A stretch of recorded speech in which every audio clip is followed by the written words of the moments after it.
Hi everyone. In this video, I'll take you through some of the limitations of the way we typically strategize. Many companies find themselves dissatisfied with their ability to strategize because very few strategizing or strategic management techniques are really adequate for today's continuously evolving and increasingly turbulent environment. Adding climate change to that environment doesn't help. If you've had any business education, you'll likely be familiar with a few analytical frameworks that help to develop strategies. The frameworks themselves are not inherently flawed. In fact, they're really useful. They've added a lot of value to strategic management over the years. And we do use concepts from some of those analytical frameworks in scenario planning. However, the way we traditionally have used them and the overall process of strategizing has some key weaknesses that I'm going to cover in this video. Let's take a look at a few of them. One very familiar analytical framework is the SWOT analysis. It's a solid, basic framework. Often the first step is to analyze the external environment. Strategists will look at three main aspects of the external environment. First, they'll look at the general environment. Sometimes this is called a STEEP analysis. We use this in scenario planning. It's very useful. You analyze the general environment to identify big trends over which the organization has little to no control, and there are many of them. The second aspect is to analyze the industry environment. Porter's 5 forces is a popular tool to analyze the industry environment, to identify how attractive an industry is and where the power lies. Third, the competitor environment needs to be analyzed.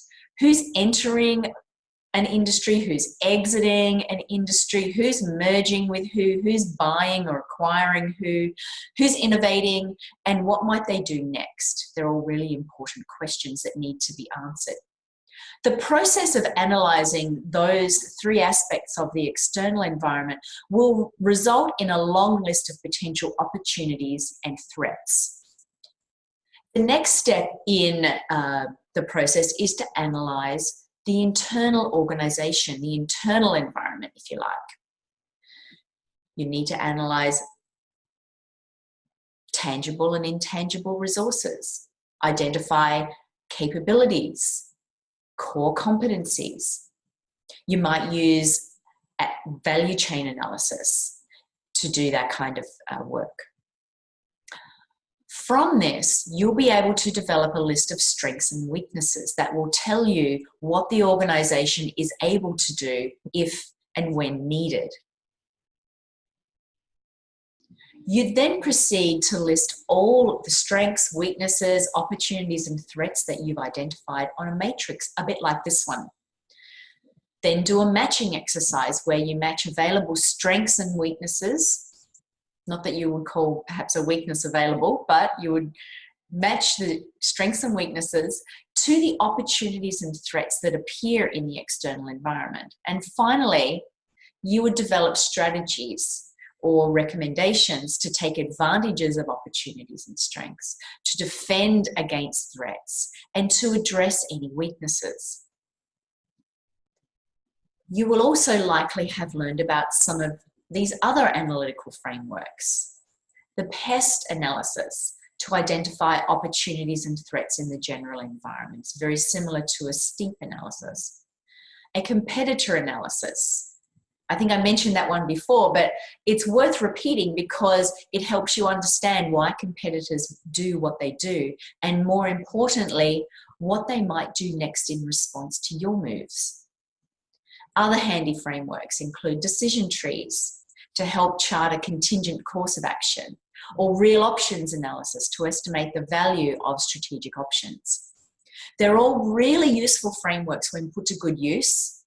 And these are only a few of the main or the popular frameworks available. But the problem is they can't address the key limitations of traditional strategizing.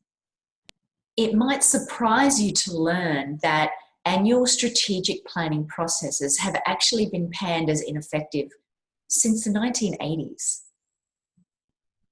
And a little more recently, Strategic planning processes have been likened to a corporate rain dance where it's performed, but it has little to no influence on what actually happens. So let's take a look at why this might be the case. I'm going to cover a few important and fairly basic key limitations of traditional strategic management and give you some insight into how scenario planning can address them. Here's the first one. Traditional strategic planning processes typically produce strategic plans with a rolling 5-year time horizon, as you see on this slide. It may be longer in some sectors like forestry, for example, where strategic plans need to project out decades into the future to account for the growing of trees in the case of forestry. However, 5 years is really considered to be the norm among many organizations. 5-year strategic plans are important, don't get me wrong. They're important for giving decision makers a view of what might emerge during their tenure. A 5-year strategic plan makes a lot of sense when the most popular term of a CEO, or at least a CEO's contract, is 3 or 5 years. So 5-year plans make a lot of sense. However, a 5-year time horizon really limits longer-term strategizing.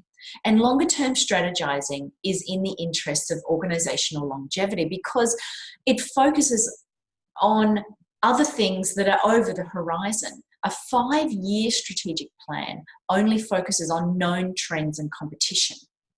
But most significant organizational investments, assets, opportunities, and challenges will outlive a 5-year plan. Many of the challenges and opportunities relating to climate change will definitely outlive a 5-year time horizon. So a 5-year time horizon for strategic management is a key limitation.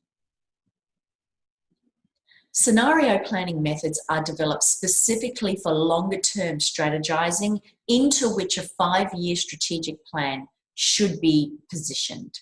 So it caters for both. Scenario planning helps decision makers appreciate that long-term decisions are really important and they are qualitatively different from short-term decisions. The appropriate scenario planning time horizon for your organization may be shorter or longer relative to others, but it will typically be longer than a traditional 5-year strategic plan, since the purpose of scenario planning is to consider what may be over the horizon. In my climate change work, I focus on a 25-year time horizon.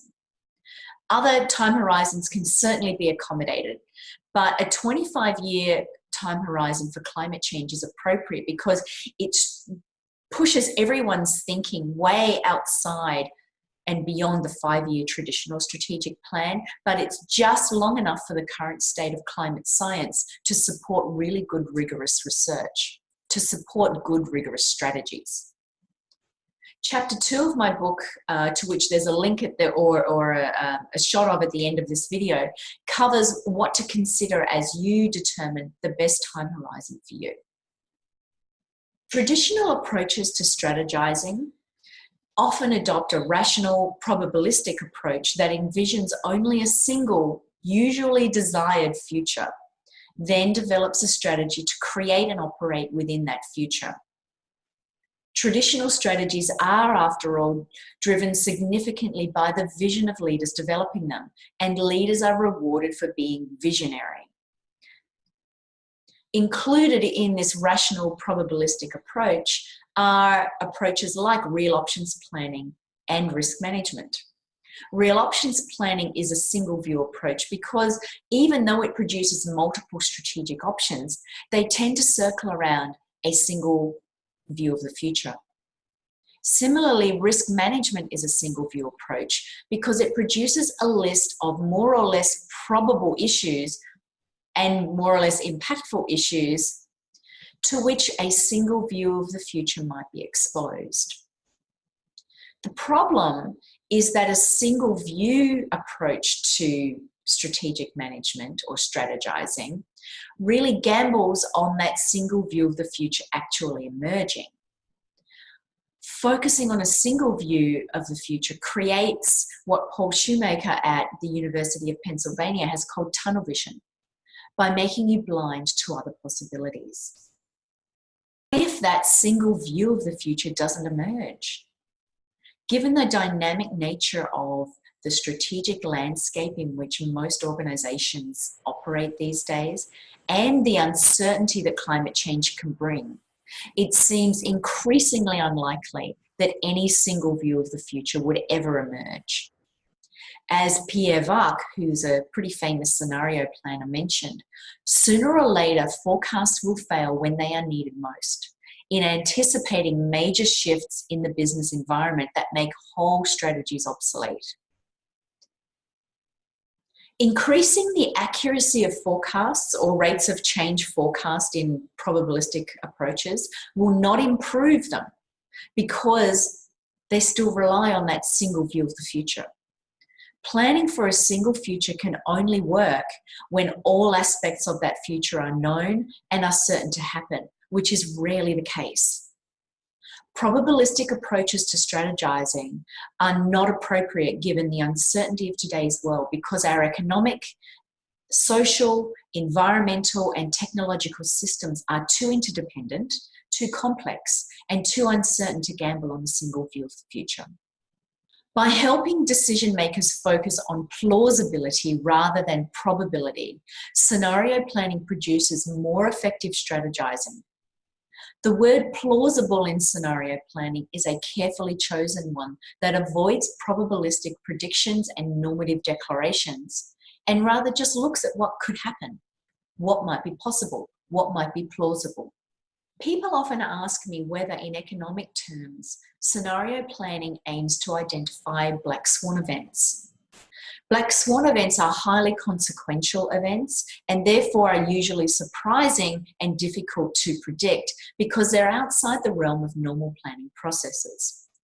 Black swan events are usually negative. You might think about the 9/11 attack on the US or the Fukushima disaster in Japan.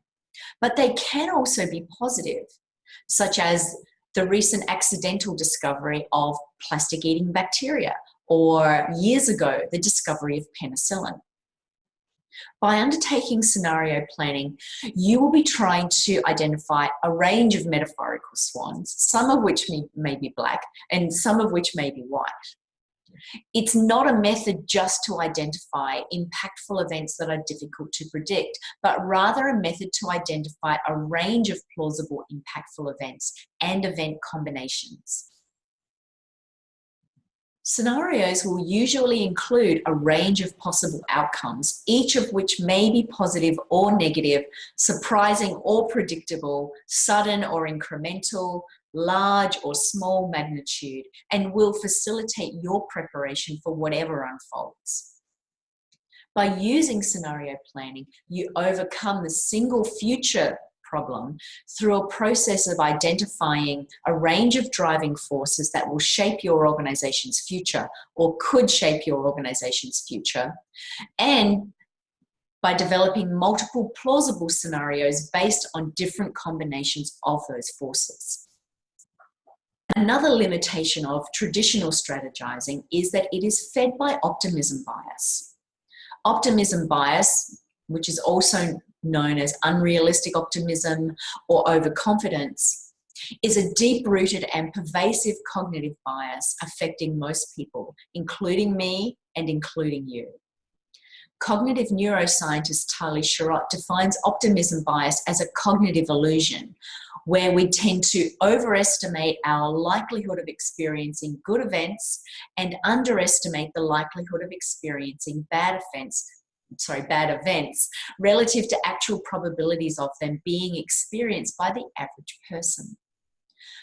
Sharot found in her research that those parts of the brain which monitor emotional salience become much more highly activated when people imagine positive futures and are much less activated when they imagine negative futures. This leads to us viewing the world through rose-tinted glasses. We all assume that we possess some kind of unique ability or capabilities that will enable us to avoid the bad and take advantage of the good. The implication of optimism bias is that we don't give enough weight to the possibility of negative outcomes, especially when there are considerable potential benefits in the good outcomes or in possible good outcomes. This relates to the single view problem in that focusing on one desired future prevents us from taking precautionary action to avoid or adequately limit our exposure to other possible or even probable, I should say, less appealing futures. In business settings, researchers found that optimism bias manifests as projects overrunning their anticipated time, scope, and cost, the inability to kill failing projects, inaccurate projections of organizational performance, and markets and investments also not performing as well as anticipated. In her 2012 TED Talk, Tali Sharot said that to manage optimism bias, we need to be able to imagine a different reality, and we need to be able to believe that reality is possible. Scenario planning does that. Scenario planning helps to manage optimism bias and enables us to have a clearer view of what's going on or what could go on in several ways. It facilitates the identification of real forces that are driving or could drive plausible long-term futures, some of which will be uncomfortable to consider and others will be pleasant to consider because some are negative and some will be positive. Scenario planning helps to control optimism bias by preparing decision makers for a range of futures that might happen rather than the future they would like to create. It also weights each scenario as equally probable so that one preferred future cannot be chosen over others. However, being aware of optimism bias does not necessarily address it, and while scenario planning helps to manage it, optimism bias also needs to be managed within the scenario planning process. To manage optimism bias within scenario planning, it's important to foster and accommodate diverse views and not to aim for consensus. Not requiring consensus is a real strength of scenario planning. To conclude these major limitations, continuing to develop 5-year strategic plans for a single desired future into which the life of most significant investments would not fit is really risky, and it's likely the reason that few strategies are actually implemented as written. Applying only a 5-year strategic plan to climate change without also considering the longer term is increasingly dangerous. Thanks for watching. If you're interested in learning more about how your organization can strategize for climate change and build climate resilience, keep watching or go to Amazon and get the book, Scenario Planning for Climate Change.